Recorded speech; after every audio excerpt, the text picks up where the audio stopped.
క్షాత్రధర్మం తెలిసిపోతోంది, చేసిన బాణ ప్రయోగం తెలిసిపోతోంది. ఇప్పుడు ధర్మరాజు గారు అన్నాడు, ధనస్సు చేతిలో లేనివాడు, విన్నిచ్చినవాడు, యుద్ధభూమిలో కిందకి ఒరిగిపోయినవాడు, శరణార్థినన్నవాడు, వాణ్ణి చంపకూడదు. కాబట్టి భీమార్జునులారా వాడిని వదిలేయండి అన్నావా అన్నారు, వదిలేశారు. ఇప్పుడు ఆ అంగారపర్ణుడు లేచి ఒక చిత్రమైన మాట అన్నాడు. ఇది భారతం అంటే. నిన్న మీకు 2 చెట్లు చెప్పానే, మీరు దేన్ని నమ్మాలో దాన్ని నమ్మారనుకోండి, మీకు 10 ఏళ్ల తర్వాత వచ్చే కష్టం ఏమిటో ఈశ్వరుడు ఇప్పుడు విరుగుడిచ్చేయడం మొదలు పెడతాడు. పుట్టగానే పోలియో వ్యాక్సిన్ ఇచ్చి జీవితంలో పోలియో రాకుండా చేసినట్టు ధర్మం పట్టుకున్న వాడికి ప్రమాదం రాకుండా వాడి జీవితానికి కావలసిన అభ్యున్నతిని ఈశ్వరుడు నిర్ణయం చేసి ఉంచుతాడు. అది పట్టుకోవడం వస్తే చాలు. ధర్మాన్ని పట్టుకున్నారు పాండవులు. భగవంతుడు వాళ్ళకి ఏది లేదో, ఏది ఉండాలో, ఏది రావాలో నిర్ణయం చేసేసాడు. వాళ్ళు ఆ అంగారపర్ణుడిని రక్షణ చేస్తే ఆయన అన్నాడు, మిమ్మల్ని చూస్తే నాకు చాలా సంతోషంగా ఉంది, నేను మీతో స్నేహం చేస్తాను. అర్జున, నీ బాణప్రయోగాన్ని చేసి నేను ముగ్ధుండైపోయానయ్యా, నీకు చాక్షుషీ విద్యనిస్తాను, తీసుకోమన్నాడు. చాక్షుషీ విద్య అంటే అందరికీ ఉండదు, ఒక్క గంధర్వులకే ఉంటుంది. ఆయన ఆ విద్య తెలుసున్నవాడు ఇక్కడ కూర్చుని కళ్ళు మూసుకుంటే 3 లోకాల్లో ఎక్కడేమవుతోందో తెలుసుకుంటాడు. అటువంటి విద్య నీకు ఇస్తాను, స్వీకరించమన్నాడు. గంధర్వజాతి గుర్రాలని ఉంటాయి ప్రత్యేకం. ఆ గుర్రాలు రావడం కూడా చాలా చిత్రమైన స్థితిలో వచ్చాయి. వృత్రాసురుడు అనేటటువంటి ఆయన్ని ఇంద్రుడు చంపాడు. చంపినప్పుడు వజ్రాయుధపు ముక్కలు పడ్డాయి. అందులో ఒక ముక్క ఈ గంధర్వజాతి గుర్రాల్లోకి ప్రవేశించింది. అందుకని వాటి దౌడు వేరు, వాటి పరుగు వేరుగా ఉంటుంది, వాటి ఆ లంఘనం వేరుగా ఉంటుంది, వాటి లాఘవం వేరుగా ఉంటుంది. కాబట్టి అటువంటి గుర్రాలు కొన్ని 100 మీకు బహూకరిస్తానన్నాడు. ఇక్కడే మీరు గమనించాలి, పాండవులకు ఎప్పుడు ధర్మం కావాలి. అర్జునుడు అన్నాడు, ఇలాంటప్పుడు మనం ఇవన్నీ పుచ్చేసుకుంటే దుర్యోధనుడు ఏం చేస్తున్నాడో అసలు ఇక్కడి నుంచే చూస్తే ఇక మళ్ళీ మన అక్కింట్లో పెట్టలేడు అనుకోవాలి కదండి. ఇప్పుడు ఏ కష్టం పడ్డాడో మనిషి, అలాంటి కష్టం రాకుండా ఉండే అవకాశం ఎవడైనా పట్టుకొచ్చి ఇచ్చాడు అనుకోండి, వెంటనే ఒప్పుకుంటాడు కదా. అది లక్క ఇల్లని తెలియక కదా వాళ్ళు అందులోకి వెళ్ళారు. కాబట్టి కదా సొరంగ మార్గంలోంచి బయటకు వచ్చి బ్రాహ్మణ వేషంలో తిరుగుతున్నారు. ఇలా కూర్చుని ఇలా అనేటప్పటికీ ఎవడేం చేస్తున్నాడో తెలిసిపోతుంది అనుకోండి, ఇంకెంత హాయ్, గొడవలేదు ఇహ. కాబట్టి ఇచ్చేయమనాలి. ఇది ఎలా ఉంటుందంటే, ఈ ధర్మం అన్నది ఎప్పుడు చెప్పినా అలాగే ఉంటుంది. అందుకే వేదాన్ని ఆధారం చేసుకుని మాట్లాడతాయి మన పురాణాలన్నీ, మన ఇతిహాసాలన్నీ. రామాయణంలో సీతమ్మని హనుమ నేను నిన్ను తీసుకెడతానంటే రాముడు వచ్చి తీసుకెళ్ళాలి తప్ప నేను నీతో రానది. ధర్మం ఎప్పుడు ధర్మమే. అర్జునుడు అన్నాడు, నేను నా గురువుల దగ్గర బ్రాహ్మణుల దగ్గర విద్య నేర్చుకుంటాను తప్ప ఇలా అందరి దగ్గర నేను విద్య పుచ్చుకోను. అలా విద్య పుచ్చుకోవడం, ధనం పుచ్చుకోవడం, అటువంటి పనులు నేను చెయ్యను. మిత్రమా, గుర్రాలు ఇస్తానన్నావు, గుర్రాలు నీకు నాకు స్నేహం అన్నావు, బాగుంది. నీవు ఇచ్చినా నాకు ఆ చాక్షుషీ విద్య అక్కర్లేదన్నాడు. ఇది అర్జునుడంటే. పాండవుల యొక్క ధర్మ నిరతి అంటే అటువంటి అని ఒక మాట అన్నాడు. నీవు నన్ను చూసి ఇప్పుడు ఇంత పొగుడుతున్నావే, ఇందాక మేము 5గురం నడిచి వస్తున్నప్పుడు చాక్షుషీ విద్య నీకే ఉన్నప్పుడు మేమెవరమో నీకు తెలీదా? తెలుసున్నవాడవైతే అంత అధిక్షేపించి మాతో మాట్లాడవచ్చా? మా అన్నగారు ఉన్నాడుగా ధర్మరాజు, మీరెవరు? సామాన్య మానవులు, అర్ధరాత్రి వేళ నడుస్తారేమిటి అన్నావే. అప్పుడు నేనేమన్నాను? అవి సామాన్య మానవులకు వర్తిస్తాయి, మాలాంటి వీరాధి వీరులకు కాదు. మేము అర్ధరాత్రైనా తిరగగలం, ఎందుకంటే సర్వభూతములను నిగ్రహించగలిగిన వాళ్ళం మేమన్నాను. మరి నువ్వెందుకన్నావు ఆ మాట మమ్మల్ని అన్నాడు. అంటే ఆయన అన్నాడు, నాకు తెలిసే నేను ఆ మాట అన్నాను, మీకు ఉండవలసింది మీ దగ్గర ఒకటి లేదన్నాడు. వాళ్ళు ఆశ్చర్యపోయారు, ఏది లేదని అడిగారు. మీకు పురోహితుడు లేడు అని. ఏం ఆ మాట అన్నావన్నారు. అవును, సుక్షత్రియులైనటువంటి వారు, ఇంత పరాక్రమోపేతులు, మీ వంటి వారు ఎప్పుడూ పురోహితుణ్ణి ముందు పెట్టుకుని నడవాలి. ఆయన ఎప్పుడూ శుభాశుభములను నిర్ణయించి చెప్తూ ఉండాలి. మీకే ఒక పురోహితుడు ఉండి ఉంటే ఆయన నా మాయలకు ప్రతిచర్య చేసి ఉండేవాడు, మిమ్మల్ని రక్షించి ఉండేవాడు. మీ గురించి మీరు చెప్పుకొని మిమ్మల్ని మీరు రక్షించుకోక్కర్లేదు, మీకు ఎప్పుడూ మంచి మాటలు చెప్తూ ఉండేవాడు. మీరు ఒక పురోహితుడిని ఉంచుకోకపోవడం మీ తప్పు. ఇప్పటికైనా మించిపోయింది లేదు. మీరు ఒక పురోహితుడిని వరించి మీ ముందు నడపడం ఆ పురోహితుడి వెనక మీరు నడవడం, ప్రతిరోజు ఆయనకి నమస్కారం చేయడం మీరు నేర్చుకోండి అన్నాడు. ఆ తర్వాత చాలా సంభాషణ నడిచింది ఆదిపర్వంలో. నడిచిన తర్వాత అడిగారు పాండవులు, మాకు ఎవరు పురోహితుడుగా ఉంటే బాగుంటుందో నువ్వు మాకు సలహా చెప్పు అన్నారు. అందుకు తీసుకొచ్చారండి అంగారపర్ణోపాఖ్యానం. భగవంతుడు అందుకు కూర్చాడు. అప్పుడు ఆయన అన్నాడు, నువ్వు వేసిన ఆగ్నేయాస్త్రానికి నా రథం కాలిపోయింది, కానీ నేను పరమేశ్వర భృత్యుడైనటువంటి కుబేరుడికి చెలికాడిని, అందుకే ఇప్పుడు మళ్ళీ నాకు వజ్రములు పొదిగినటువంటి చిత్ర విచిత్రమైన రథం వచ్చింది. ఓడిపోయిన నాకు ఆ పేరు ఎందుకు, అంగారపర్ణుడు అన్న పేరు నేను వదిలేస్తున్నాను, నీ చేతిలో ఓడిపోయాను కాబట్టి. చిత్రమైన రథం ఎక్కుతున్నాను కాబట్టి నన్ను చిత్రరథుడు అంటారు ఇంకా అన్నాడు. ఆయన చిత్రమైన వ్యక్తి నిజంగా అసలు అని ఎవరిని వాళ్ళు పురోహితుడిగా వరించవలసి ఉంటుందో చెప్పాడు. మీరు ఉత్కోచం అనేటటువంటి పర్వతం ఉంది, ఈ గంగానదిని దాటి ఆవలి ఒడ్డుకు వెళ్ళండి. అక్కడ ఒక మహానుభావుడు ఉన్నాడు, వేదాంగములు చదువుకున్నాడు, నిత్యతృప్తి కలిగిన వాడు, సమస్త భూతములను శాసించగలిగినటువంటి వాడు, వెలుగుతున్నటువంటి అగ్నిశిఖలా ఉంటాడు, అంతటి అనుష్ఠాన తత్పరత కలిగినటువంటి వాడు. ఎంత తెలుసుకున్నాడో అంత అనుష్ఠిస్తాడు. ఆ మహానుభావుణ్ణి మీకు పురోహితుడుగా ఉండమని వరించండి, ఆయన దేవల మహర్షి యొక్క సోదరుడు అన్నాడు. దేవల మహర్షి అంటే మీకు జ్ఞాపకం వచ్చి ఉండే ఉంటుంది. ఎక్కడివాడు దేవల మహర్షి? గజేంద్రమోక్ష సన్నివేశంలో గంధర్వుడు హూహూ అనేటటువంటి ఆయన స్నానం చేస్తూ తన ప్రియురాళ్లతో కలిసి స్నానం చేస్తున్నప్పుడు దేవల మహర్షి వచ్చి అక్కడ స్నానం చేస్తుంటే ఇంత బక్కగా ఉన్నాడు, ఈయన స్నానం చేస్తున్నాడని అడుగు నుంచి ఈత కొడుతూ వెళ్ళి దేవల మహర్షి యొక్క కాళ్ళు పట్టుకుని లాగేస్తే నీటిలో కింద పడిపోయారు మహర్షి. నీటి అడుగు నుంచి వచ్చి కాలు పట్టుకోవడం సంతోషంగా ఉంది కాబట్టి మొసలిగా జన్మించు, నీ కండకావరం తీరుతుందని శపించి గజేంద్రమోక్షణ వృత్తాంతానికి కారకుడైన ఋషి ఎవరో ఆ దేవల మహర్షి యొక్క తమ్ముడు ఈ మహానుభావుడైనటువంటి ధౌమ్యుడు. కాబట్టి మీరు వెళ్ళి ఆయన్ని వరించండి అన్నారు. అంటే ఇప్పుడు పాండవులు గంగ ఆవలి ఒడ్డుకి వెళ్ళి ధౌమ్యుణ్ణి పురోహితుడిగా వరించారు.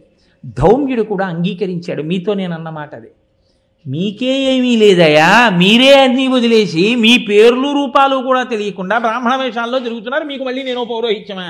మీరు బాగున్నప్పుడు చెప్పండి వస్తాను, ఏమైనా సంభావన ఇద్దరుగానే అనలేదు.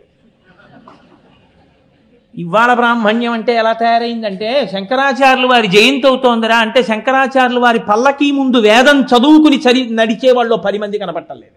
ఏ మహానుభావుడు వేదాన్ని నిలబెట్టాడో ఆయన పల్లకీ ముందు తనంత తానుగా చదువుతూ రావడానికి 10 మంది వేదం చదువుకున్న వాళ్ళు ముందొచ్చి పల్లకీ ముందు నడవట్ల. అంత కృతజ్ఞ స్థితిలో ఉంది. నాకేం భయం లేదు, నేను ఇప్పుడు చెప్తుంటాను, ఉన్నది ఉన్నట్టు చెప్పేస్తాను నేను. కానీ ఆ రోజులు అటువంటివి కావు. మీతో నేను చెప్పాను, సంతోషోహి ద్విజన్మనాం. వాళ్ళకి కావలసింది ధర్మం ఎక్కడుందో అక్కడ తాము చదువుకున్న చదువుతో దాన్ని రక్షించడం, వాళ్ళని వృద్ధిలోకి తేవడం. కాబట్టి ధౌమ్యుడు అంగీకరించాడు. నేను మీకు పౌరోహిత్యం చేస్తానన్నాడు. మహానుభావుడు ధౌమ్యుడు పురోహితుడిగా వచ్చిన తరువాత మత్స్యయంత్రాన్ని కొట్టారు. ధర్మరాజుకి ద్రౌపదికి, మిగిలిన పాండవులకి ద్రౌపదికి ధౌమ్యుడే వివాహం చేశాడు. సరే, ఎక్కడో అక్కడ ద్రౌపదీదేవికి సంబంధించిన వృత్తాంతం వస్తుంది, ఇక్కడ కాకపోయినా ఆదిపర్వం చెప్పినప్పుడు వస్తుంది. ద్రౌపది పాండవుల వివాహ ఘట్టంలో అసలు అది ఎంత ధర్మబద్ధమో, ఎంత గొప్పదో. అందుకే కదండి మహాభారతం అంతా సామెతల పుట్ట. ఏమీ లేకపోయినా సామెతలన్నీ భారతం నుంచే పుట్టాయి. అందుకే తెలియనివ్వండి, తెలియకపోయి ఆయనకి ఏమిటంటే ధర్మరాజు అంటారు.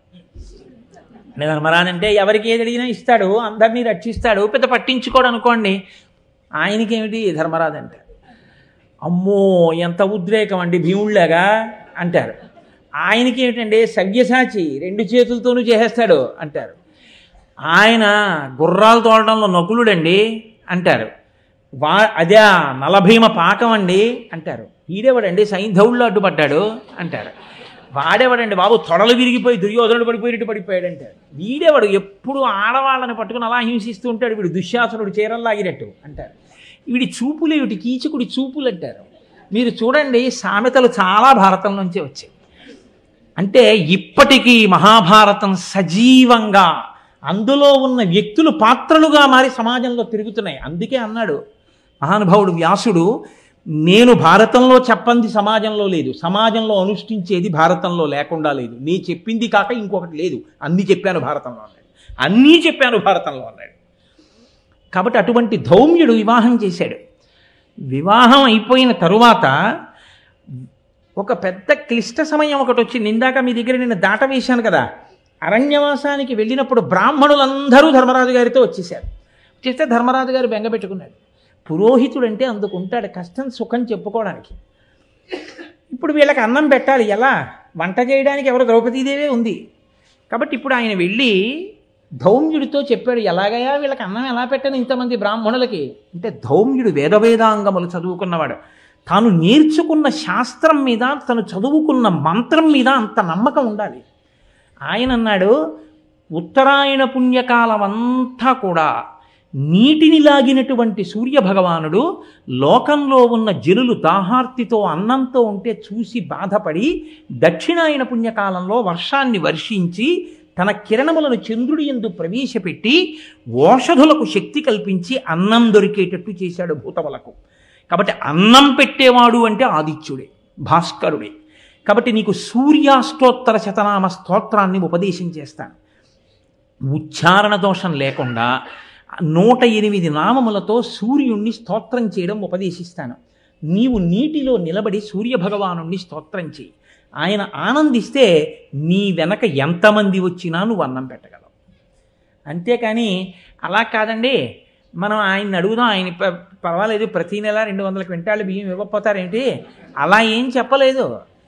ముందు శాస్త్రం మీద నమ్మకం, ఆ తర్వాత భగవంతుడు ఒక రూపంలోనో భగవంతుడి ద్వారానో వస్తుంది. కాబట్టి చూడండి, ఈ మాట విని ధర్మరాజు ఉపదేశం పొంది గంగానది జలాల్లో నిలబడి ప్రతిరోజు ఉపాసన చేశాడు. సూర్యభగవానుడు తృప్తి చెంది ఆయనకి ప్రత్యక్షమయ్యాడు. నీకు ఇదిగో రాగి అక్షయ పాత్ర ఇస్తున్నాను. ఈ అక్షయ పాత్రలో ద్రౌపదీదేవి వంట చేస్తే, భార్య కదండి, ఇంటికి వచ్చినప్పుడు వంట చేసి 10 మందికి పెట్టి భర్త యొక్క గౌరవాన్ని నిలబెట్టవలసింది. అందుకని రాగి పాత్రలో ఆవిడ వంట చేస్తే ఎంతమంది తిన్నా సరిపోతుంది. ఎంతమంది తిన్నా అబ్బా ఏం వంట అనిపిస్తుంది. అలా ఉండేటట్టుగా నీకు నేను అక్షయ పాత్రను ఇస్తున్నానన్నాడు. ఆ అక్షయ పాత్రతోటే 12 సంవత్సరముల అరణ్యవాసంలో ఎంతమంది బ్రాహ్మణులకు, ఎంతమంది అతిథులకు నిత్యతృప్తులయ్యేటట్టుగా ధర్మరాజు గారు అన్నం పెడుతూనే ఉన్నాడు. ఇప్పుడు చెప్పండి, ఒక పురోహితుడు నీకు ఉండాలని ఆనాడు వంగారపర్ణుడి రూపంలో ధౌమ్యుణ్ణి తీసుకొచ్చి పాండవుల పక్కన కూర్చోపెట్టడం ఎంత అవసరమైందో దాన్ని భగవంతుడు ధర్మాన్ని పట్టుకున్న వాళ్ళకి ఎలా కూర్చాడో చూడండి. అదే ధౌమ్యుడు కీచకుడు సైంధవుడు ద్రౌపదీదేవిని అపహరించి తీసుకెళ్ళిపోతున్నాడు. తీసుకెళ్ళిపోతుంటే ఆవిడ ధౌమ్యుడిని ప్రార్థన చేసింది. ఎవరు లేరు, పాండవులందరూ తలో దిక్కుకి వెళ్ళారు వేటకి. వెడితే సైంధవుడు నన్ను అపహరించి తీసుకెడుతున్నాడు, ధౌమ్యుడా నన్ను రక్షించు అంటే మహాపతివ్రత ద్రౌపదిని రక్షించాలని సైంధవుడి రథం వెంట పరిగెత్తాడు కేకలేస్తూ ఆక్కుండా. వెనక నుంచి పాండవుల రథం మీద వెళ్ళి ధౌమ్యుడికి నమస్కారం చేసి మాట్లాడారు. అయ్యా ఇంకా మీరు పరిగెత్తకండి, మీరు మెల్లిగా రండి, మేము వెడుతున్నాం కదా దగ్గరికి, వాడి సంగతి మేము చూస్తామని. ద్రౌపదీదేవి యొక్క సంరక్షణ యందు కూడా అంత గొప్ప పాత్ర పోషించాడు. కిమ్మీరుడు అని ఒక రాక్షసుడు. అదో విచిత్రమైనటువంటి ఘట్టం. అది అరణ్యపర్వం. అరణ్యపర్వంలో పాండవులు అరణ్యవాసంలో నడిచి వెళ్ళిపోతుంటే ఆ బకాసురుడి సోదరుడు కిమ్మీరుడు అడ్డొచ్చాడు. ఆయనది అదొక చిత్రమైనటువంటి మాయ. ఆయన అసలు మనుషులకి కనపడడం, అపారమైనటువంటి స్వరూపం. అటువంటి స్వరూపంతో పాండవులకు అడ్డొచ్చి నిలబడితే అప్పటికి దుశ్శాసురుణ్ణి చంపితే తప్ప నేను జడ వేసుకోవాలని ప్రతిజ్ఞ చేయడం చేత ద్రౌపదీదేవి కేశపాశం అంతా చెదిరిపోయింది. ఆవిడ భయపడిపోయి కళ్ళు మూసుకుంది. ద్రౌపదీదేవి అంటే సామాన్యం కాదు, ఆవిడ అబలా అని మీరు అనుకోకండి. కీచకుడి కాళ్ళు చేతులు పొట్టలోకి జొనిపి మాంసపు ముద్దగా చేసిన తరువాత కాగడా వెలుతురులో అటువంటి కీచకుడిని చూసి సంతోషించింది ఆవిడ. అంతటి వీరపత్ని కూడా ద్రౌపది అంటే. ఏం మాటలు కాదు ద్రౌపదీదేవి అంటే. అటువంటి తల్లి కళ్ళు మూసుకుంది. మూసుకుంటే ఆ మాయ తొలగితే తప్ప ఎదురుగుండా నిలబడినటువంటి రాక్షసుడు ఎవరో తెలియదు. అప్పుడు ధౌమ్యుడే రక్షోఘ్న మంత్రం వేశాడు. వేసి ఆ రాక్షసుడి యొక్క మాయ చిదిరిపోయేటట్టుగా చేసి కిమ్మీరుడు కనపడేటట్టు చేస్తే భీముడు వెళ్ళి కిమ్మీరుణ్ణి చంపాడు. అలా మహాభారతంలో ఎప్పుడు విన్నంటి ఉంటాడు. ఎన్ని రకాలుగానో రక్షణ చేశాడు. విరాట పర్వంలో పాండవులందరూ అజ్ఞాతవాసంలోకి వెళ్ళిపోతే వాళ్ళ అగ్నుల్ని పాంచాల దేశానికి తీసుకెళ్లి ఆరాధన చేసిన వాడు ధౌమ్యుడే. ఇంటి పురోహితుడిగా. ఆయనే ఉపపాండవులందరికీ నామకరణం చేశాడు. ఆయనే కురుపాండవ యుద్ధంలో కురుక్షేత్రంలో అనేక మంది వీరులు తెగటారిపోతే అంత్యేష్టి సంస్కారం చేయడానికి మంత్రాలన్నింటినీ చదివినవాడు ధౌమ్యుడి. కాబట్టి ధౌమ్యుడి పాత్ర అంత సామాన్యమైన పాత్ర కాదు. నేను ఎందుకు మీతో ఇంత విషయాన్ని ప్రస్తావన చేయవలసి వచ్చింది అంటే, విరాట పర్వంలో ఇవాళ ధర్మరాజు గారు ఉన్నటువంటి స్థితి అంటే సామాన్యమైన స్థితి కాదది. ఇప్పుడు ఆ స్థితిలో అంత నిరాశకి లోనైనటువంటి ధర్మరాజుతో మాట్లాడాలంటే ఎవరు పడితే వాళ్ళు మాట్లాడడం కుదరదు. ఆయనకి బోధ చేయడం అంటే మాటలు కాదు. ఇప్పుడు ధౌమ్యుడు లేచి అన్నాడు ధర్మరాజుతో, ధర్మ నిరూపకత్వమున ధైర్యమునం మహనీయ వృత్తి సత్కర్మ విధిజ్ఞతం చతురతామహిమన్ దృఢబుద్ధి ఎవ్వరుం ధర్మరాజు పాటికారనగా ధాత్రి ప్రసిద్ధుడవైన ఇట్టి నీ పేర్మికి నీడే దుర్దశల పెళ్ళునకున్ దొరపిల్లుటరయం. ఏమయ్యా ధర్మరాజా, ఇది నీ పేరుకి నీ కీర్తికి నీ శోభకి తగిన పనే నువ్వు చేస్తున్నది? నువ్వు ఇంత దుఃఖిస్తున్నావా? మా అంత కష్టాలు పడ్డవాడు ఎవరైనా ఉన్నారా అని అడుగుతున్నావా? అసలు ధర్మాన్ని నిరూపించడంలో ధైర్యానికి మారుపేరు ఎవరు అని అడిగితే నీ గురించే చెప్తారు. ఎవరు మహనీయుడు అంటే నీ పేరు చెప్తారు. ఎవరు సత్కర్మావలంబకుడు అంటే నీ పేరు చెప్తారు. ఎవడు తత్వపరిజ్ఞానం ఉన్నవాడు అంటే నీ పేరు చెప్తారు.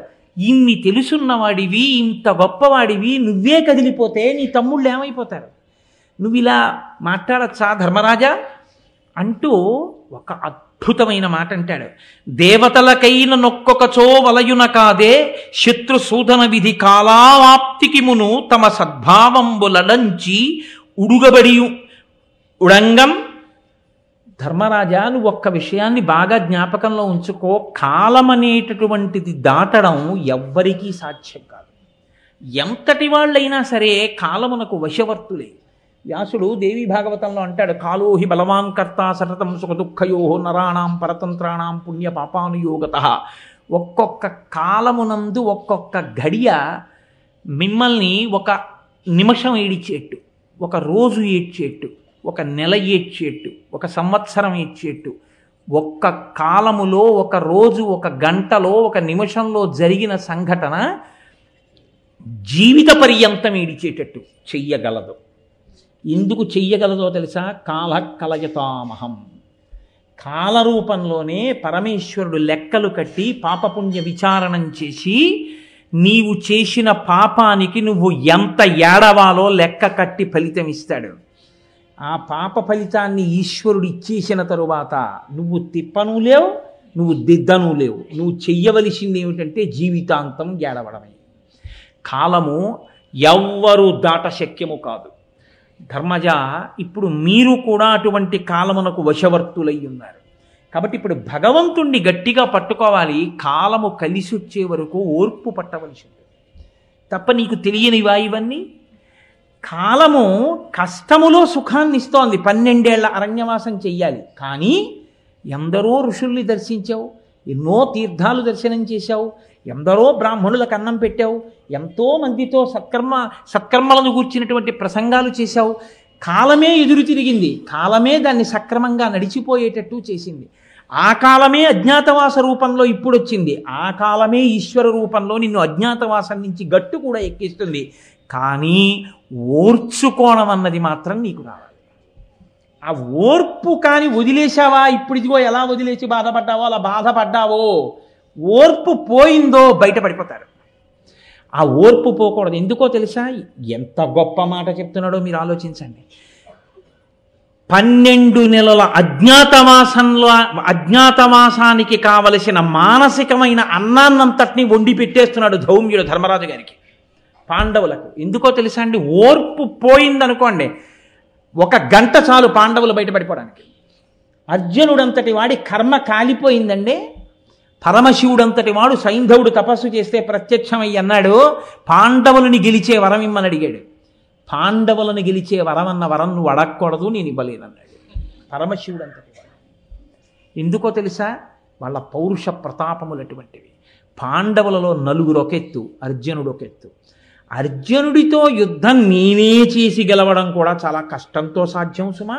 గెలవనని అనను, కానీ చాలా కష్టంతో సాధ్యం. కానీ నా అంతటి వాణ్ణి నువ్వు తపస్సు చేస్తే ప్రత్యక్షమై కుదరదని వెళ్ళిపోలేక ఒక్క వరం ఇస్తున్నాను. అర్జునుడు తక్క మిగిలిన 4 పాండవుల్ని ఒక్కరోజు యుద్ధంలో గెలవగలుగుతావు, అదొక్కటే నీకు ఇచ్చేవరం అన్నాడు. కాబట్టి అడ్డుపడ్డాడు కదండి, సైంధవుళ్ళు అడ్డుపడ్డాడంటారు. అర్జునుడంటే అంతటివాడు, పరమశివుడి చేత సైంధవుడు వరం అడిగినప్పుడు స్తోత్రం చేయబడ్డాడు. అటువంటి వాడు అసలు పురుషుడనిపించుకోవడానికి అర్హత లేకుండా పోయింది కదండి. పేడివాడై అంతఃపురంలో ఆడవాళ్ళకి నాట్యం నేర్పుకున్నాడు. అటువంటి వాడే కానీ ఒక్క క్షణం కోపగించుకున్నాడు అనుకోండి, భీమసేనుడే ఆగ్రహించాడు అనుకోండి, ధర్మరాజే ఆగ్రహించాడు అనుకోండి, అయిపోయింది అంతే అజ్ఞాతవాసం. దుర్యోధనుడు కష్టపడక్కర్లేదు, వాళ్ళు ఓర్పు పోతే చాలు. అందుకని అంటున్నాడు ధౌమ్యుడు, మీరిప్పటి వరకు ఉన్న పరిస్థితి వేరు. అరణ్యవాసం చేస్తున్నా ధర్మరాజు గారండి అని నమస్కారం చేశారు. ఆయన మహానుభావుడండి, ధర్మరాజు గారండి అన్నారు. కాబట్టి కాలం గడిచిపోయిందయా. ఇప్పుడు నిన్ను ధర్మరాజు గారు అనరు, నువ్వే పేరెట్టుకుంటావో ఆ పేరుతో పిలుస్తారు. నేను మీ పరిచారకుండండి అని పేరెట్టుకుని ఎవరింటికో వెళ్ళామనుకో, ఆ చీపురు కట్టి ఇలా పట్టరా అంటారు. రాజసూయాగం చేసిన వాడినయా, నీకు చీపురు కట్ట పట్టరానా, అయిపోయింది అంతే నీ అజ్ఞాతవాసం. ఇప్పుడు నీకు కావలసింది ఓర్పు. కాలము పరీక్షకి ఎదురు నిలబడింది, ఇప్పుడు నువ్వు ఓర్పుతో నిలబడాలి. అది కోల్పోతున్నావని నాకు భయంగా ఉంది ధర్మజ. లేకపోతే నీ నోటి వెంట ఈ మాట రావచ్చా? ఇంత ధర్మం తెలుసున్నవాడివి, రాకూడదుగా. కాబట్టి ఏమి మాట్లాడాడండి నిజంగా ధౌమ్యుడు ఆ రోజున. ఆయన అన్నాడు, నిషదాద్రియంత నిమిషపతి ప్రచ్ఛన్న సంచరణమున వర్తించుటయును, అదితి గర్భంబున అవతారమై వామనాకారమున హరి అడగుటయును, జనని ఊరు ప్రదేశంబున అతి నిగూఢంబుగా ఔర్వుండు దాగుటయును, ధేను శరీర విలీనుడై అజ్ఞాత చర్య మార్తాండు సలుపుటయును. వినమే ఇట్లు పడిన వీరలు పదబడి తమకు అగ్గమైన తరి జయింపరిట్లు ప్రబలరిపుల, నీవును ఆపద కోర్చి భంగపాటు తీర్చుకొనుము అన్నాడు. ధౌమ్యుడు తప్ప ఇలా మాట్లాడగలిగిన వాళ్ళు ఎవరుంటారు? అందుకే భారతం భారతం. ఆయన అన్నాడు, మా అంత కష్టాలు పడ్డవాళ్ళు ఉన్నారా అని కదా అన్నావు. తనకన్నా కష్టాలు పడ్డవాళ్ళు ఉన్నారు అని గుర్తొస్తే కదండి తను కష్టం తట్టుకోగలిగేది. హనుమ సీతమ్మని సుందరకాండలో శిశుపావృక్షం మించి చూసి, మాన్యాగురు వినీతస్య మన్మ లక్ష్మణస్య గురుప్రియ ఇది సీతాపి దుఃఖార్త కాలోహి దురతిక్రమ. ఏ కావ్యం చెప్పనివ్వండి, ఏ పురాణం చెప్పనివ్వండి, అదే చెప్తుంది అంతే. ఏమి సాక్షాత్ రామచంద్రమూర్తి ఇల్లాలు, లక్ష్మణుని యొక్క అన్నగారి భార్య, గురువుల చేత సంస్కరింపబడిన బుద్ధి కలిగిన తల్లి ఇన్ని కష్టాలు పడుతోంది. చుట్టూ రాక్షస స్త్రీల మధ్యలో తల్లి ఉండిపోయి 10 నెలల నుంచి కట్టిన బట్ట మార్చకుండా ఏడుస్తూ ఉండిపోయిందంటే కాలోహి దురతిక్రమ, కాలాన్ని దాటగలిగిన వాడెవరు అన్నారు. ఏమి నీకంతకన్నా పెద్ద కష్టం వచ్చిందా వెయిటింగ్ లిస్టులో టికెట్ దొరికితే? ఎందుకంత బాధపడిపోతావు? ఒకసారి జీర్ణం అయితే ప్రతి చిన్న విషయానికి నువ్వేం కదిలిపోవు, సంతోషంతో నిలబడగలుగుతావు విషయానికి. ఆ నిలబడగలిగిన ప్రజ్ఞ ఎక్కడి నుంచి వస్తుంది అంటే రామాయణ భారత భాగవతాలు జీర్ణమైతే వస్తుంది. ఆయన అంటున్నాడు, ఏమన్నావు? మాకన్నా కష్టాలు పడిన వాళ్ళ అని కదా అన్నావు. నిషదాద్రియం దనిమిషపతి ప్రచ్ఛన్న సంచరణమున వర్తించుటయును. స్వర్గలోకానికి అధిపతయా దేవేంద్రుడు. అటువంటి దేవేంద్రుడు ఒకే ఒక్క పొరపాటు చేస్తే కట్టి కుడిపేసింది. ఒక మాట కాదు, ఎన్ని మాటలు కట్టి కుడిపిందో తెలుసా అండి? ఒకే ఒక్కసారి తాను సింహాసనం మీద కూర్చుని ఉన్నాడు, చుట్టూ దేవతలు సేవిస్తున్నారు, బృహస్పతి సభలోకి వస్తున్నారు. ఎంతమంది ఉండనివ్వండి, ఎంత గొప్ప వాళ్ళ మధ్య ఉండనివ్వండి, గురువుగారు వస్తున్నప్పుడు లేచి నిలబడవలసిందే.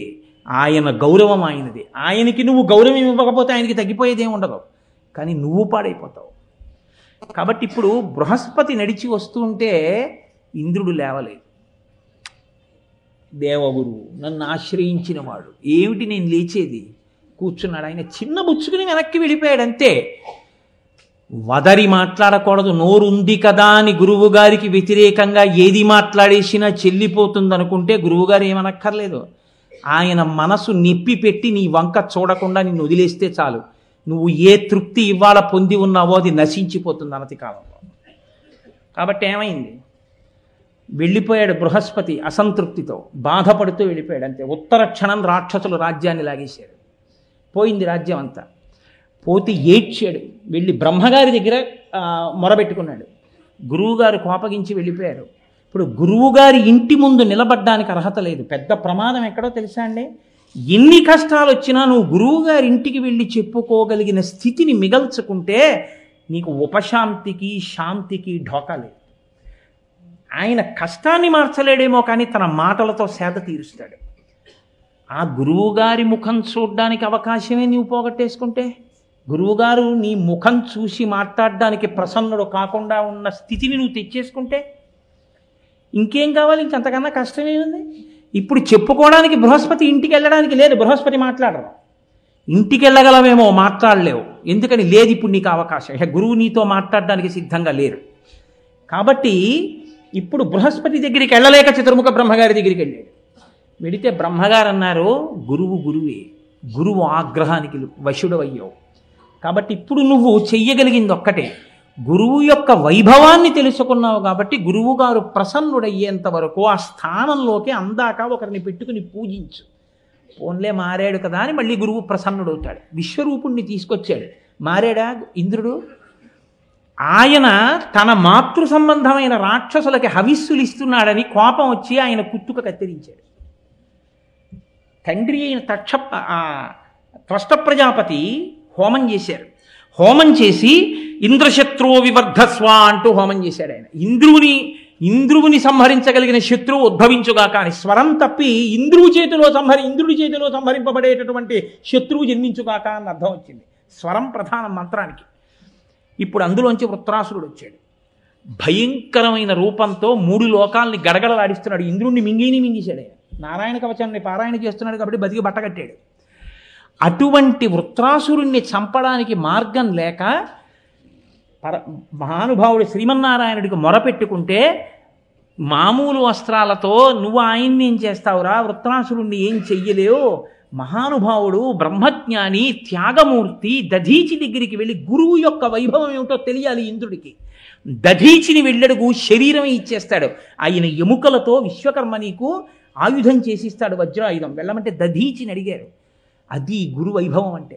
దధీచి అన్నాడు, శరీరం ఎప్పుడో అప్పుడు పడిపోతుంది, ఒకరి ఉపకారానికి పడిపోతే ఏం కావాలి తీసుకోండని కుంభకం చేసి ప్రాణాలని పైకి తీసుకొచ్చి ఆత్మని చైతన్యంలో కలిపేసి శరీరాన్ని విడిచిపెట్టాడు. దధీచి యొక్క ఎముకలతో ఆనాడు తయారు చేసిన వజ్రాయుధాన్ని చేత పట్టుకుని వృత్రాసుడిని సంహరించాడు. చంపడం తేలిక చంపేశాడు.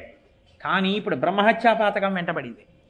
అది వృద్ధ స్త్రీ రూపంలో ఎర్రటి చీర కట్టుకుని కుష్ఠరోగంతో క్షయరోగంతో ఒంట్లోంచి చీము నెత్తురు కారుతుంటే పుల్లటి వాసనతో ఊపిరిలో చేపల కంపుతో ఎక్కడికి వెడితే అక్కడ వెంటొచ్చింది. 10 దిక్కులు తిరిగాడు, ఊర్ధ్వలోకాలకు వెళ్ళాడు. ఎక్కడికి వెళ్ళినా తన వెనకాతలే ఉంది. అసలు ఆవిడ వెనక ఉన్నంత వరకు ఇహ మనశ్శాంతి లేదు. ఇప్పుడు ఎక్కడికి వెడితే తన వెంటపడ్డం మానేస్తుందని ఆలోచించాడు. ఈశాన్యం పరమేశ్వర స్థానం కాబట్టి ఈశాన్యమున ఉన్న మానస సరోవరానికి ఎడతానన్నాడు. అందుకని మానస సరోవరానికి గొప్పతనం వచ్చింది.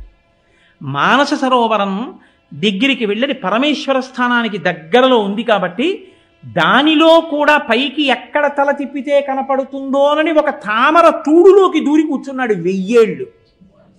ఈలోగా నహుషుడు ఇంద్రుడయ్యాడు.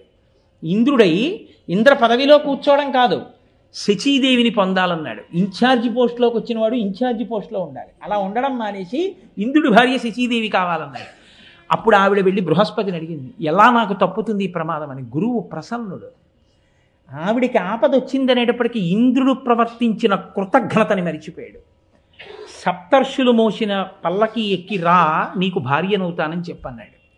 సప్తర్షుల పల్లకీలో రా అంది. అంటే వెర్రివాడు సప్తర్షులతో పల్లకి మోయిస్తున్నాడు. అగస్త్యుడు పుట్టివాడు. ఆయన పాపం గబగబా అడుగులు వేయలేకపోతున్నాడు. ఈయనకి తొందర, ఎప్పుడెప్పుడు శచీదేవి పొందుదామా అని. అందుకని ఆయన్ని తొందర చేసి సర్ప అన్నాడు. తొందరగా అన్నాడు. ఆయనకి కోపం వచ్చి పైకి చూసి అన్నాడు, సర్ప అని నన్ను పొడుస్తావు, పొట్టివాడిని, కాళ్ళు ఇంతకన్నా పడవు, సర్ప అని నన్ను తోసావు కాబట్టి నువ్వు పైనుంచి కిందకి సర్పం అయిపోడు అన్నాడు. పామై కింద పడ్డాడు. అప్పుడు 1000 సంవత్సరాల తర్వాత యాగం చేసి ఇంద్రుడు తన పాపాన్ని పోగొట్టుకుని పరమేశ్వర స్థానానికి దగ్గరగా 1000 ఏళ్ళు ఉన్నాడు కాబట్టి అప్పుడు పోయింది బ్రహ్మహత్యాపాతకం. అప్పుడు బయటికి వచ్చి మళ్ళీ ఇంద్ర పదవిలో కూర్చున్నాడు. ఏమయ్యా ధర్మరాజా, ఇంతకన్నా పెద్ద కష్టమా నీది అని అడిగాడు. ఇది మాట్లాడడం అంటే, ఇది ధౌర్యుడు అంటే. ఇప్పుడు ధర్మరాజు గారికి వాళ్ళ కష్టం ముందు నా కష్టం ఏ పాటి, నేనంత కష్టమేం పట్టలేదుగా. ఎంత పెద్ద మాట తీసుకొచ్చి వేసేశాడో చూడండి. మొట్టమొదటి నిషదాద్రియంద నిమిషపతి ప్రచ్ఛన్న సంచరణమున వర్తించుటయును. తన రూపం కూడా కాకుండా ప్రచ్ఛన్నంగా కామరూపంలో వేరొక రూపంలో తిరిగాడయా ఇంద్రుడు. అదితి గర్భంబున అవతారమై వామనాకారమున హరి అడగుటయును.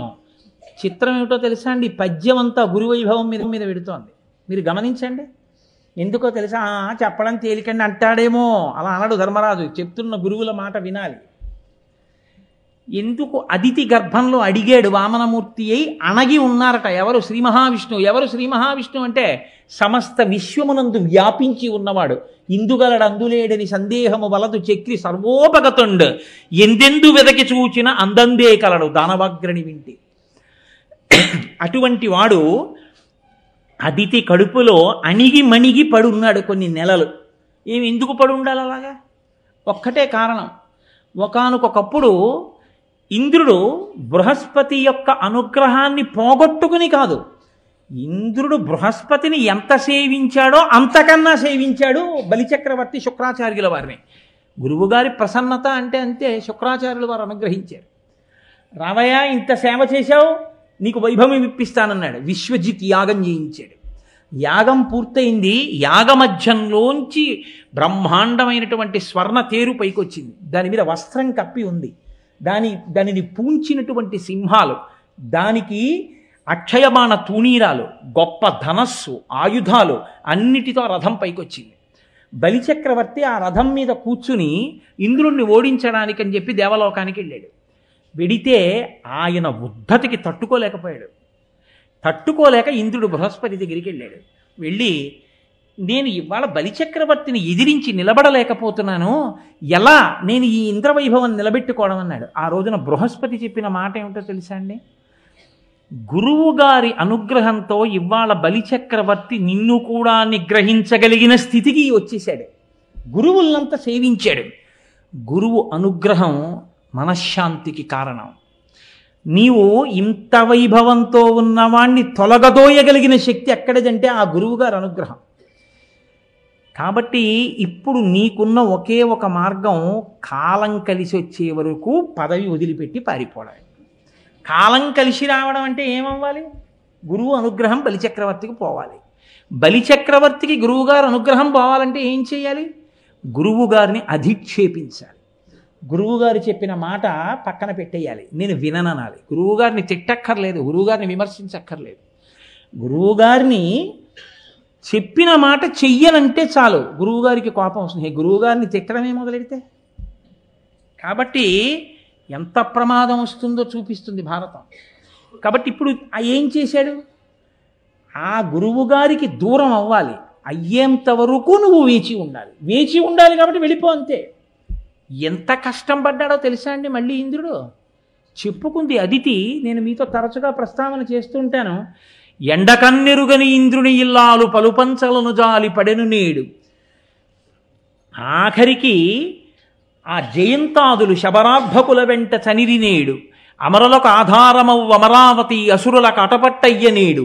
బలి జగముల నెల్ల బలిగిచునున్నాడు వాని గెలువరాదు వాసవనకు. యాగభాగమెల్ల అతడు ఆహరించును కడగి దేవతలకొక్క కడియ నీడు అని చెప్పుకుంది. ఇవాళ బలిచక్రవర్తి ఏ స్థితికి వెళ్ళిపోయాడో తెలుసా? రాజ్యాన్నంతటినీ ఆక్రమిస్తే ఇంద్రుడు ఎక్కడైనా ఉన్నాడని తెలిస్తే శత్రుశేషం మిగలకూడదని చంపేస్తాడేమోనని అరణ్యాలు పట్టి పారిపోయాడు. నా కోడలు ఎండకన్నెరుగని శచీదేవి ఎక్కడో పలు పంచలను జాలి పడిన నేడు 10 ఇళ్లల్లో ఊడిగం చేసుకుంటాడు. కలిమి గారాబు బిడ్డలు జయంతాదులు శబరార్భకుల వెంట తనిరి నేడు. ఐశ్వర్యానికి మారుపేరైనటువంటి జయంతాదులు ఇంద్రుడి కొడుకులు ఎక్కడో ఆ బిల్లుపుత్రులతో కలిసి అరణ్యంలో ఆడుకుంటున్నారు. అమరులకు ఆధారమవు అమరావతి అసురుల కటపట్టయ్యనేడు. దేవలోకానికి రాజధాని అయిన అమరావతి రాక్షసులు ఇవాళ ఆటపట్టుగా స్వీకరించారు. బలి జగముల నెల్ల బలిగిచునున్నాడు వాని గెలువరాదు వాసవునకు. ఇవాళ ఇంద్రుడు గెలవలేడు. నా కొడుకు రాజ్యభ్రష్టుడైపోయాడు. ఆఖరికి నా కొడుకు పరిస్థితి ఎలా అయిపోయిందంటే కడగి దేవతలకొక్క కడియ నీడు. హవిస్సులు ఇస్తుంటే బలిచక్రవర్తి అంతా పుచ్చుకుంటున్నాడు. ఇంద్రుడికి వెళ్ళవలసిన హవిర్భాగాన్ని కూడా ఇంద్రుడికి ఇవ్వట్లేదు. అన్నం లేక ఏడుస్తున్నాడయా నా కొడుకు, నా కొడుక్కి ఎలా వస్తుంది మళ్ళీ ఇంద్రపదం అని అడిగింది. ఎవరిని? కశ్యప ప్రజాపతిని అడిగింది. గురుస్వరూపం. యోమే భర్త సమీ గురు తం నిత్యం అనురక్తాస్మి యథారూపాం సువర్చల అంటుంది సీతమ్మ. భర్తని మించిన గురువు లోకంలో ఉండడు. కాబట్టి భర్త గారిని అడిగింది. ఆయన అన్నాడు, నన్ను అడుగుతావే, భగవంతున్ పరమున్ జనార్దనన్ కృపాపారీడు సర్వాత్మకున్ శ్రీహరి సేవ చేయుమతడున్ సంతుష్టును పొంది నీకకు ఇష్టార్థములెల్లనిచ్చు అఖిలార్థావ్యాప్తి చేకూరిడిన్ భగవత్సేవల పొందరాది బహు సౌభాగ్యంబులన్ ప్రేయసి. నన్ను అడుగుతాయేటి? పరమాత్ముడు సేవిస్తే పొంగిపోయేవాడు శ్రీమన్నారాయణుడిని అడుగు, ఆయన ఇస్తాడు వైభవం అన్నాడు. ఇప్పుడు ఆవిడ వ్రతం చేసింది, వచ్చాడు. వచ్చినవాడు ఎదురుగుండా నిలబడినవాడు ఆయన ఆవిడ్ని వరం అడిగాడు. అది విచిత్రం. ఎందుకు అడిగాడో తెలుసా అండి? ఒక్కటే కారణం, గురువుల అనుగ్రహానికి బలిచక్రవర్తిని దూరం చేయాలి. దూరం చేసేస్తే చాలు, అయిపోతుంది, అంతే, కథ నడిచిపోతుంది. కాబట్టి ఇప్పుడు ఆయన అన్నాడు, అమ్మా నాకే కోరికగా ఉందమ్మా, నీ కడుపున పుడతానం, నాకున్ వేడుక పుట్టు నీసుతుడనై నర్తించి వర్తింపగా నీ కోడండ్రును నీ కుమారవరులు నీనాథుడు నీవును సంశ్లోకింపన్ సతులున్ పతుల్ సమోదింప రాత్రించరులు శోకింపన్ భవదీయ గర్భమున తేజోమూర్తి జన్మించదన్ నాకున్ వేడుక పుట్టు నీసుతుడనై నర్తించి వర్తింపగా. అమ్మ నీ కొడుకులు కోడళ్ళు నీ భర్త సంతోషించేటట్టు నీ కడుపున పుట్టాలనుందమ్మా. అమ్మ పుట్టనా అమ్మా అని అడిగాడు. అడిగితే ఆవిడ పొంగిపోయింది. అంతకన్నా భాగ్యమా, తప్పకుండా పుట్టవయ్యా అంది. ఆవిడ అసలు ఎందుకు తపస్సు చేసింది? ఎందుకు చేసింది వ్రతం? ఇంద్రుడికి రాజ్యం కోసం. ఇంద్రుడికి రాజ్యం ఇవ్వడానికి ఈశ్వరుడు ఇంద్రుడికి తమ్ముడు అయ్యాడు, ఉపేంద్రుడు అయ్యాడు, అదితికి కొడుకుగా పుట్టి.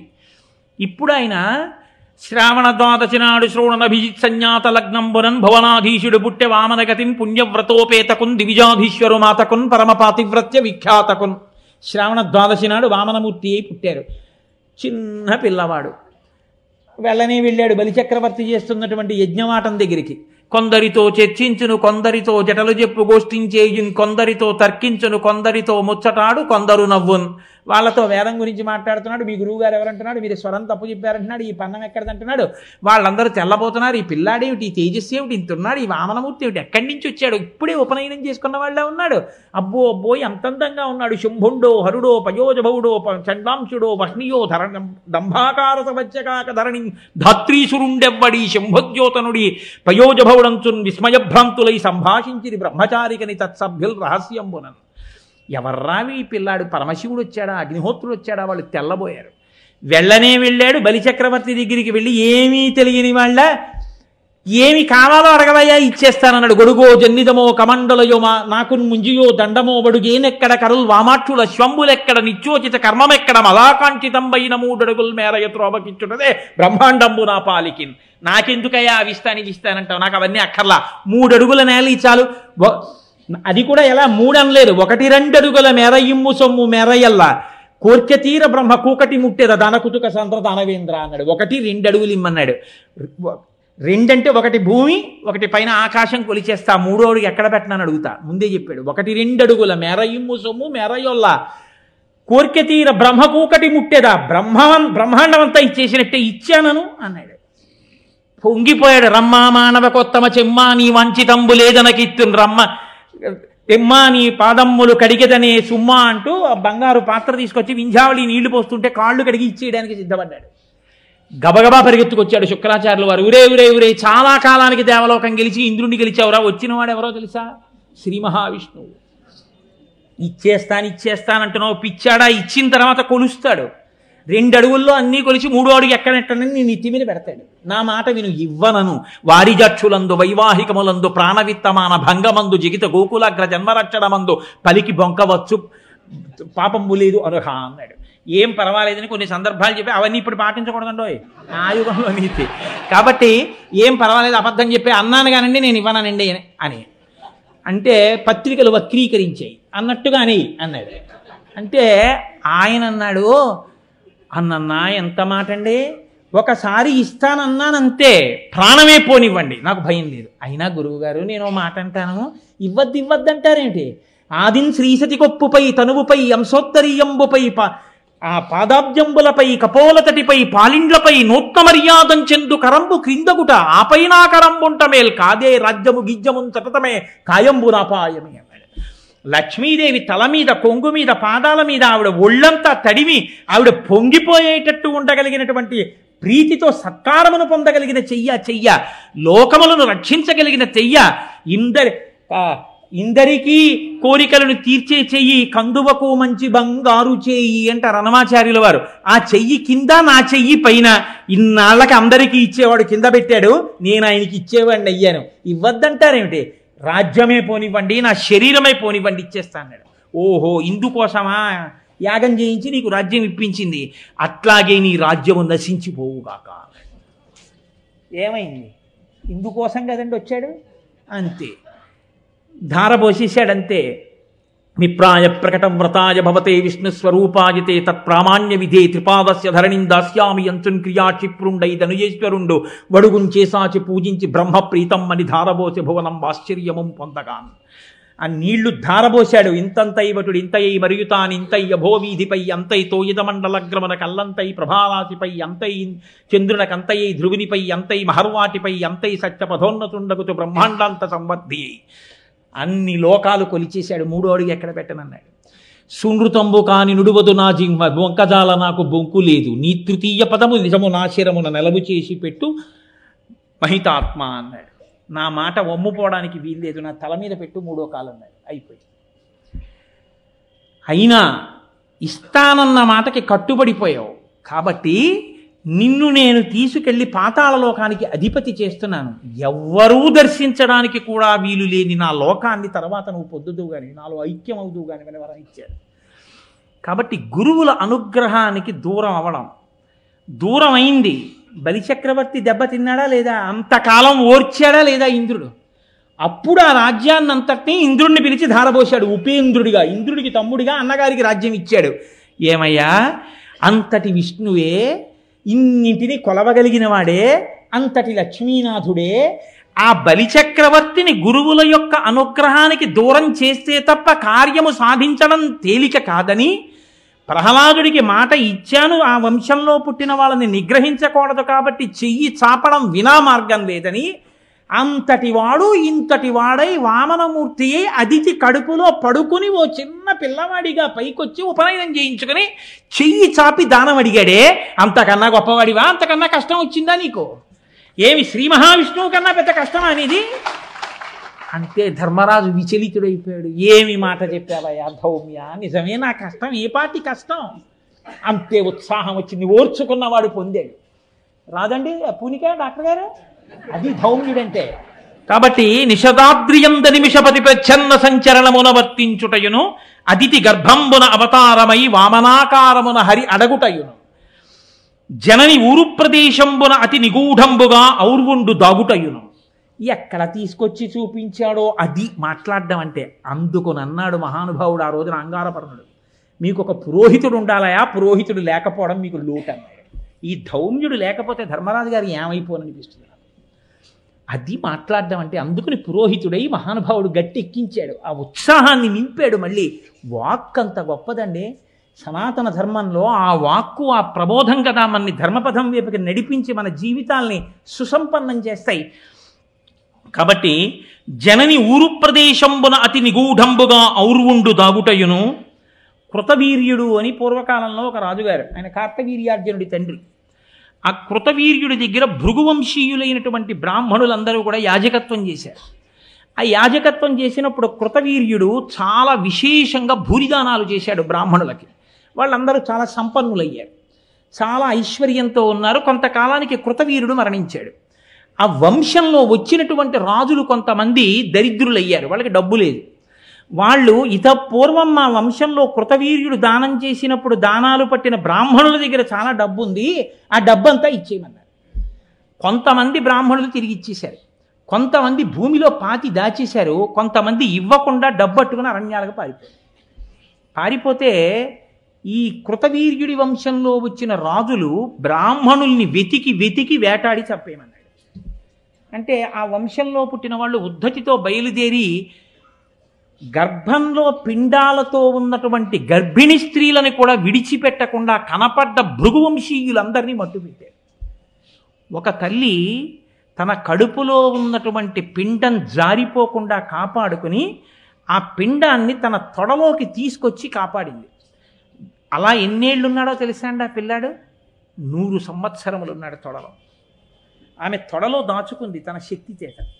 ఆ పిల్లవాడు తొడలోనే ఉండి వేదాభ్యాసం చేశాడు. వేదాభ్యాసం చేస్తే చివరికి అరణ్యంలో ఎవడో కనిపెట్టాడు, ఆవిడ తొడలో గర్భం ఉంది, గర్భంలో ఓ పిల్లవాడు పెరుగుతున్నాడని. ఆవిడ్ని చంపేయండి అన్నారు. వాళ్ళు దగ్గరికి వచ్చి కత్తి తీసి ఆవిడ కంఠాన్ని దునమబోతున్నారు.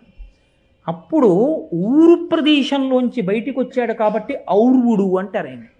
ఆ పిల్లవాడు వెంటనే తొడలోంచి బయటికి వచ్చి వాళ్ళని తీవ్రమైన దృష్టితో చూశాడు. వాళ్ళందరికీ కళ్ళు పోయి, కళ్ళు పోతే వాళ్ళు భయపడి ఏడిచారు ఆవిడ కాళ్ళ మీద పడి. ఆవిడంది, నా కాళ్ళ మీద పడి ఏడమైన ఎందుకు, ఆ పిల్లాడి కాళ్ళ మీద పడండి అని మళ్ళీ దృష్టినిచ్చాడు. కానీ నా వంశంలో భృగువంశీయులందరినీ కూడా సంహరించారు కాబట్టి 3 లోకములు లేకుండా చేసేస్తానని అపారమైన తపశ్శక్తితో ఒక పెద్ద అగ్నిహోత్రాన్ని సృష్టించాడు.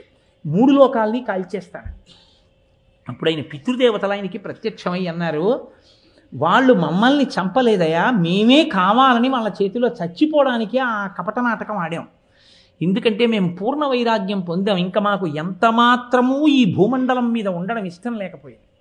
ఎంత తొందరగా ఈ శరీరాలు విడిచిపెడతామా అని చూసాం. మా అంత మేము చచ్చిపోతే అపరాధం. అందుకని రాజదండనకి గురి అవడం కోసం నేరము కాని పని చెయ్యాలి. ప్రభువు ఆగ్రహానికి గురి కావాలి. అది మాకిచ్చిన సొత్తు, మేము దాచుకుంటే తప్పు కాదు. మేము దాచుకున్నాం, ఆయనకు ఆగ్రహం వచ్చి చంపేస్తాడని తెలుసు. అలా చంపేస్తే తొందరగా శరీరాలు వదిలిపెట్టి ఊర్ధ్వలోకాలకు వెళ్ళిపోదామని కావాలని ఆ పని చేసి మేము వదిలాం. తెలియక వాళ్ళు అనుకున్నారు మేమే చంపామనుకున్నారు. నువ్వేమనుకున్నావంటే మమ్మల్ని వాళ్ళు చంపారనుకుని ఇప్పుడు 3 లోకాల్ని కాల్చడానికి అగ్నిహోత్రాన్ని సృష్టిస్తున్నావు తపస్సు చేసి. నాయనా, నీ కోపాన్ని ఉపసంహారం చెయ్యన్నారు. నా కోపాన్ని ఉపసంహారం చేశాను, కానీ నేను తయారు చేసి లోకం మీద విడిచిపెట్టేయడానికి సిద్ధంగా ఉంచి నీ అగ్నిహోత్రాన్ని ఇప్పుడు ఏం చేయనని అడిగాడు. అయితే వాళ్ళన్నారు, ఈ అగ్నిహోత్రాన్ని గుర్రం రూపంలో సముద్ర గర్భంలో ప్రవేశపెట్టు, బడబాగ్ని అని పిలుస్తారు. అది సముద్ర గర్భంలో ఉంటుంది. అదే ఉప్పెన రూపంలో వచ్చినప్పుడు అందులోని కణికే కనపడుతుంటుంది. సముద్రం వేడి నీరు వచ్చిందని, అగ్నిహోత్రం కనబడి పెద్ద ప్రకాశం కనపడింది అంటూ ఉంటారు. ఆ అందులో బడబాగ్నిగా ఉండిపోయింది ఔర్వుడి యొక్క కోప జ్వాల. ఆయన తపస్సు చేసి సృష్టించిన అగ్నిహోత్రమే హయ రూపంలో, గుర్రం రూపంలో అందులో ఉండిపోయింది. సముద్రంలో బడబాగ్నిగా ఉండిపోయింది. కాబట్టి సముద్రంలో విడిచిపెట్టమన్నారు. సముద్రంలో విడిచిపెట్టాడు. ఏమయ్యా, తల్లి కడుపులోంచి 9 నెలలు దాటగానే లోపల ఉండలేక తల కిందకి కాళ్ళు పైకి ఉండి తన మలమూత్రములు తానే అందులో విసర్జించుకుని అమ్మ పెట్టినటువంటి అన్నం నాభిగొట్టంలోంచి లోపలికి ఎక్కుతూ ఉంటే లోపల శరీరం పెరిగిపోతుంటే ఇరుకులో ఉండలేక 9 నెలలు దాటగానే జీవుడు పరమేశ్వరుణ్ణి ప్రార్థన చేస్తాడు. ఈశ్వర, ప్రసూతివాయు రూపంలో నన్ను బయటికి తోసేవా అని అడుగుతాడు. అప్పుడు ఈశ్వరుడు బయటికి తోసేస్తే అమ్మయ్యా బయటికి వచ్చాననుకుంటాడు. గర్భస్థ నరకం. మరి ఔర్వుడు ఎన్నేళ్ళు ఉన్నాడు అమ్మ తొడలో? బయటికి వచ్చి నేర్చుకోవలసిన విద్యలన్నీ తొడలో పడుకుని చదువుకున్నాడు. ఇంత కష్టపడి చదువుకున్నది ప్రతీకారం కోసం చదివాడు. ఇంత ప్రతీకారం తీర్చుకుందామనుకునే వేళటికి పితృదేవతలు ఇలా మాట్లాడితే అగ్నిహోత్రాన్ని తీసుకెళ్ళి సముద్రంలో విడిచిపెట్టాడు. ఎంత కష్టపడ్డాడయ్యా ఔర్వుడు! అంతకన్నా పెద్ద కష్టం వచ్చిందా నీకు 1 సంవత్సరం అజ్ఞాతవాసం చేయడానికి? ఎంత పెద్ద మాట చెప్పారండి, ఎంత గొప్ప సన్నివేశం చెప్పారండి. ఇది ధౌమ్యుడంటే. జనని ఊరు ప్రదేశంబున అతి నిగూఢంబుగా ఔర్వుండు దాగుటయును, ధేను శరీర విలీనుడై అజ్ఞాతచర్య మార్తాండు సలుపుటయును. మధ్యందిన మార్తాండు అంటారు. లోకములను శిక్షించగలిగినటువంటి, తపింప చేయగలిగినటువంటి శక్తి కలిగినటువంటి పరమాత్మ అనేకమైనటువంటి స్థితులలో గుర్రం రూపాన్ని దాల్చాడు. ఒకానొకప్పుడు తన భార్యయే గుర్రం రూపంలో విహరిస్తోందని తెలుసుకుని తాను కూడా గుర్రం రూపాన్ని పొంది ఆమెతో కలిసి క్రీడించి పుత్రుణ్ణి కన్నాడు. అలాగే ఒకానొకప్పుడు సురభి అనేటటువంటి ఒక ధేనువుతో కామదృష్టితో కోరుకున్నప్పుడు బ్రహ్మగారి యొక్క అనుగ్రహం చేత ధేను శరీర విలీనుడై, అంటే ఆమె శరీరమునందు తన తేజస్సుని కలిపిన వాడై చరించాడు. అంతటి మార్తాండ స్వరూపం ఉన్నవాడు అంతటి కష్టాన్ని పొందాడు ఒకప్పుడు.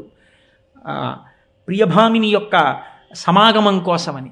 ఏమి అంతకన్నా పెద్ద కష్టం నువ్వు పడుతున్నావా? వినమే, ఇట్లు వడిన వీరులు పదపడి తమకు అగ్గమైన తరి జయింపరెట్లు ప్రబల రిపుల. అంతంత పెద్ద పెద్ద శత్రువుల్ని గెలవడం కోసమని ఇంతంత మహానుభావులు ఇన్నిన్ని కష్టాలు పడి 100,000 సంవత్సరములు కష్టాలకి ఓర్చారు. ఓర్చి తిరిగి తమ తమ స్థానములను తాము దక్కించుకున్నారు. ఆ ఓర్పు ఉంది కాబట్టి, కాలం ఎదురొచ్చినప్పుడు తట్టుకుని నిలబడ్డారు కాబట్టి ఇవాళ మళ్ళీ వాళ్ళు ఆ స్థితిలో నిలబడ్డారు. ధర్మజ, నువ్వు ఆ స్థితిని వదిలిపెట్టేస్తే, నువ్వు ఆ ఓర్పుని కోల్పోతే నువ్వు ఎలా ఈ కష్టాన్ని తట్టుకుంటావు? ఎలా కాలానికి ఎదురు నిలబడగలుగుతావు? కాబట్టి నీవు కూడా ఆపద కోర్చుకొనుచు భంగపాటు తీర్చుకొనము.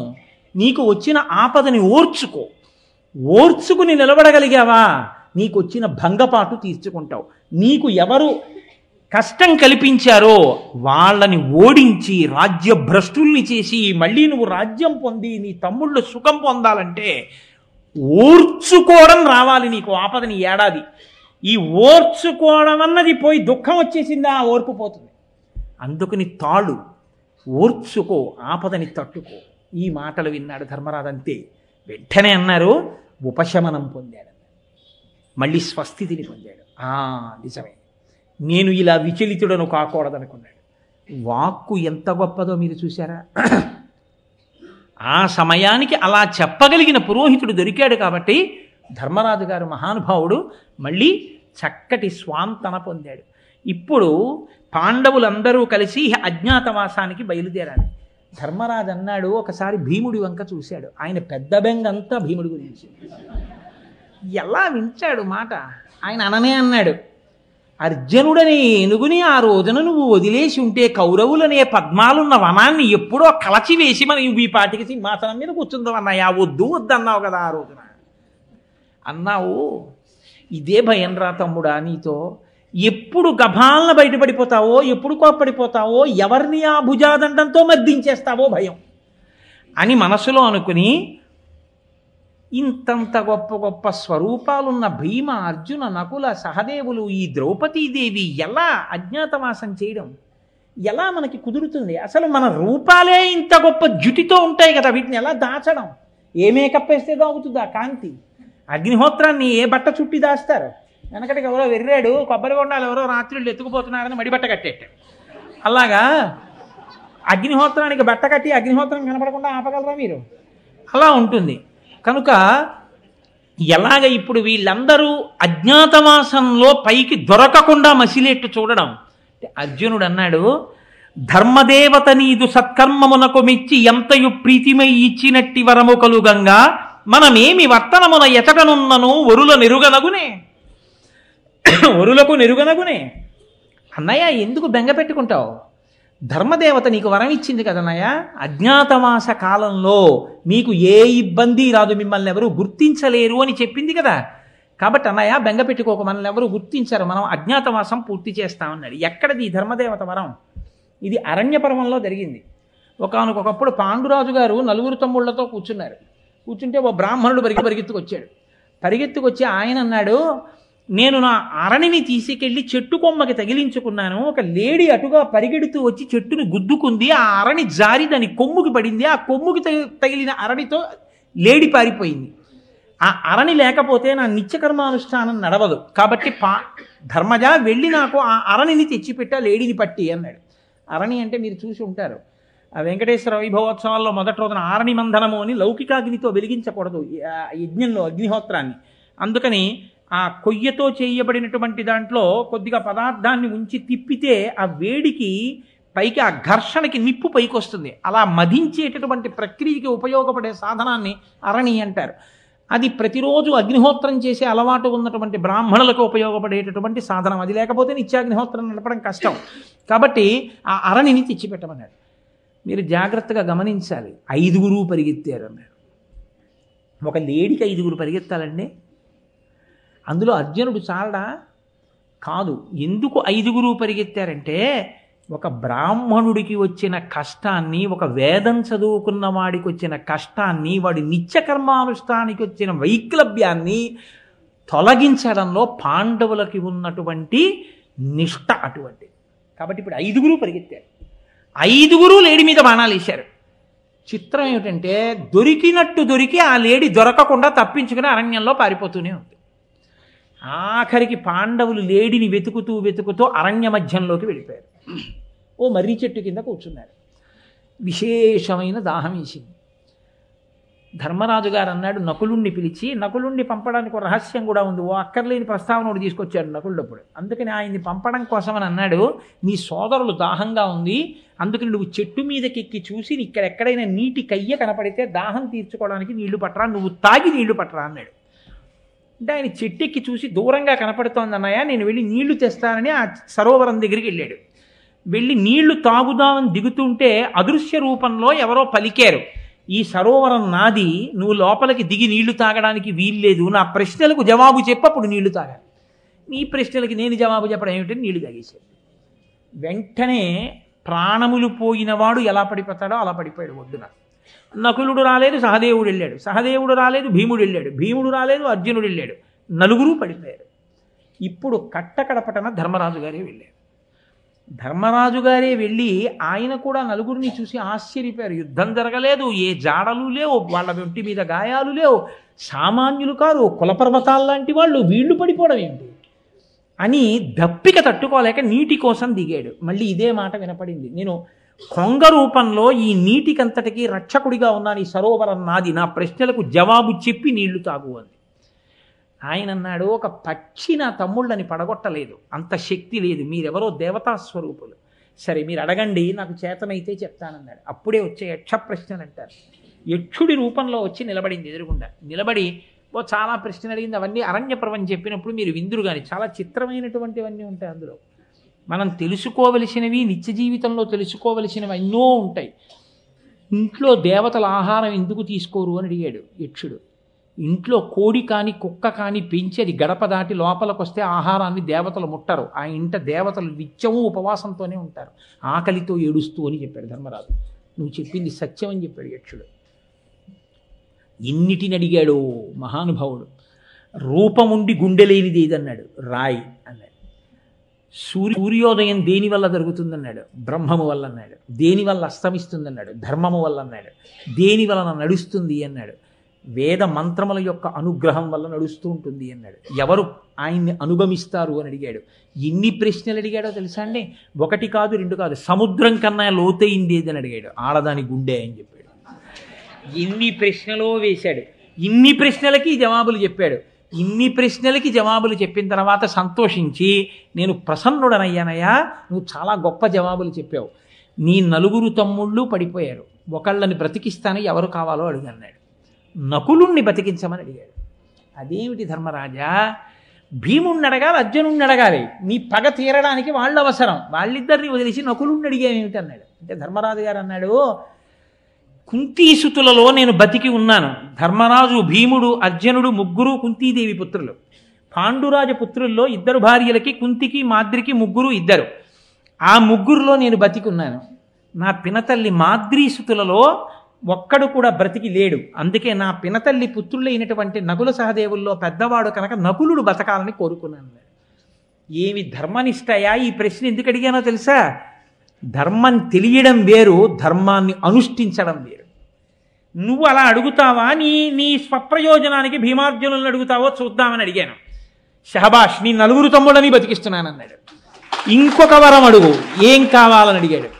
నా బుద్ధి ఎంత కష్టం వచ్చినా ధర్మము నుంచి తప్పిపోకుండా నిలబడేటట్టుగా నన్ను అనుగ్రహించు అన్నాడు. ధర్మరాజా, ఏమి ప్రశ్న అడిగావయ్యా, ఏమి కోరిక కోరావయ్యా, ఎవడు అడుగుతాడయ్యా ఇటువంటి కోరిక? ఇప్పుడు ఒక వరం నిన్ను అడగమనకుండా నేను ఇస్తున్నాను. ఎదర అజ్ఞాతవాసం రాబోతోంది. అజ్ఞాతవాసంలో మీరు ఏ రూపాన్ని పొందుదామని సంకల్పం చేస్తే దానికి తగినట్టుగా మీరు మారిపోతారు.